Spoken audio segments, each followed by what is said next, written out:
So Utah, we've talked actually quite a bit on this show about Utahns stepping up to help our friends in need during this time of uncertainty. And we are lucky to have with us in studio Representative Ariel Defay, who has really jumped on a project called the Week of Giving. Welcome to our studio. Thanks. Thank you so much for having me here. So tell us just a little bit about what you're doing, what this is, and how we can help. Yes, thank you. Well, in my capacity as a representative, I have had the opportunity to meet people from so many different sectors of the state. And recently we've experienced a lot of division, but there's one thing that I have noticed we can unite around, and that is, what are we going to do to feed our families through the month of November? And I just thought, what if we did a statewide campaign? Because we have so many philanthropies and businesses and government employees and government elected officials who are contributing. And I thought, let's involve everybody and let's use our platforms to involve the state. So we kicked off the Utah Week of Giving yesterday, and it is a campaign to invite everyone to donate whatever they can to the Utah Food Bank or any food bank in their community. This is exciting because one of the things that I've learned along the way in life where I have been raising money for things, and all of us think we need a ton of money to make a difference. But $5, $10, $20, if more of us took the action, these smaller amounts go further. So I love this idea of like, we've got this week and let's all just step up at this super time of need. Yes. We're encouraging families and organizations. If you are willing to even donate $1 for every member of your family or every member of your organization, $1 equals 3 meals. That's amazing. So it's exponential, and we can do a lot of good with $1. That's exciting. So do you have a goal?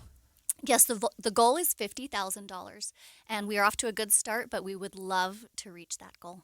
So $50,000 translates to how many meals? I don't know. 150,000 meals. That's amazing. That's amazing. So I was, in preparation for this, I always want to make a pitch to our listeners that's personal, because that's what motivates me. And I was looking up the Mayo Clinic, a bunch of other sites. When you give and when you volunteer, it activates your serotonin space in your brain, and you feel better and you feel more connected to your community. And there's all these physiological and mental impacts of giving. So there's the benefit to the recipient, but if you're just listening, if you just want to give yourself a little boost today, it's totally worth giving for your own mental health. I think I always admire the representatives because service, like you're giving, you also find that you feel connected through your service. So offering us a platform in which we can do something for others, but actually what it does is connect us to the world. I love where you started this conversation about sometimes we're feeling really divided right now, and you've provided this week of giving. What do you hope in terms of conversations that this will spur? Or you're working with a ton of organizations as well, right? Tell us a little bit about the organizations you're working with and how we as groups maybe can participate. Yes, I love that. First of all, like you mentioned, giving makes you feel good, right? And it does unite us. When we give together and unite around a purpose, we grow as a group. And so this is a really unifying opportunity for the state of Utah, because we can agree on this and we can come together and really build a united culture and keep that within our Utah culture. And secondly, yes, we've had some great foundations reach out. I've had conversations with the Policy Project, with the Andrus Family Foundation and the Miller Family Foundation. Speaker Schultz and President Adams and Governor Cox have all been behind this. And then the Chambers of Commerce are reaching out. The League of Cities and Towns and the Utah Association of Counties are all reaching out to their membership. So we have a broad network of people who are reaching out to their networks and getting people excited about this mission.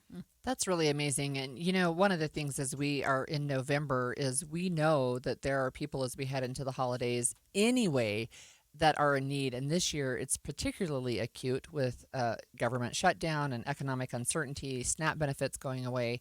Are you hoping that maybe this kind of effort can continue? I would love to see it. I would actually love to see this be a yearly campaign that we all come together as Utahns. But yes, absolutely. Like, I think this is something we can unite on. We can unite on serving our people and doing it together. And so let's continue that spirit of giving together. So how do we take an action? We can go online. We can donate to our favorite charity as well. I think you're focused on the Utah Food Bank. Is that right? Yes, that's correct. Yes, it is about giving in any capacity and serving in any capacity, however you can. This week, this is the week to do it. Our link that we are making it simple for everyone is justgiving.com, and you write in the campaign name, Utah Week of Giving. But yes, please donate to your favorite charity. Please donate to your local food bank and encourage those in your network to do so as well. For those of you who have good social media followings, let's all post this week. I don't have I'm not going to lie. I'm talking to other people. I have a lame social media following. But for those of you who have good ones, this is worthy of a good pass along retweet here, right? This is a good thing to pass along and put on your friends and family list of things to do. Well, I have social media, but I am not a gigantic influencer. I don't have 1 million followers, but I hope there are some influencers who do. You know, you have an article that you wrote for the Deseret News about this week, and you talked about the Utah Way. I think you've kind of been talking about how we as a culture in Utah, like, we're good at giving. But talk to us just a little bit about how you see this applying with the Utah Way that's thrown around on Capitol Hill a lot. Yes, on Capitol Hill, the Utah Way really means coming together and working collaboratively to find solutions. And although it may not be the perfect solutions, it's knowing that we've worked with all the stakeholders and being respectful and having open and honest dialogue. And this is how we do things and a culture that's in our DNA.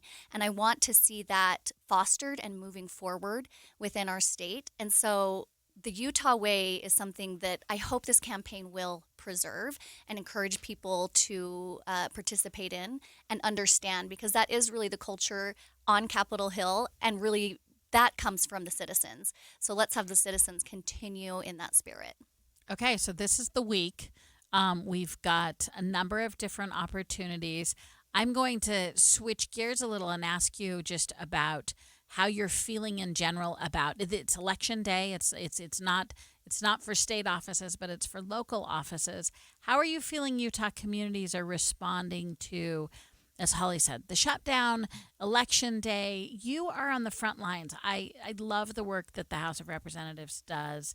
Give us your feelings about Utah politics right now and what you're focused on, and what do you see changing, or what do you think should remain the same? Yeah, uncertainty is the word that comes to mind. I think a lot of people are uncertain of how things are going to pan out, and are we going to get money for SNAP benefits? Right. Is that going to happen?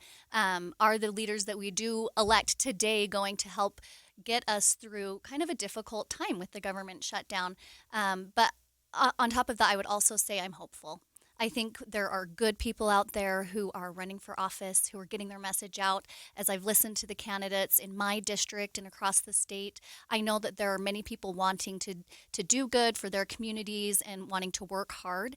And so I think if we can vote for those people, please take the time to vote. My son turned 18, and he is voting today. That's super cool. First time. So I'm thrilled that I get to reach that milestone with him. So that's really fun. Well, that was a nice, hopeful note. Thank you, Representative Ariel Defay. So many cities, as you mentioned, are voting for new leadership today, but a new mayor has already been selected in Mill Creek after the previous mayor decided to step down. Mill Creek Mayor-elect Sherry Jackson will call the show next.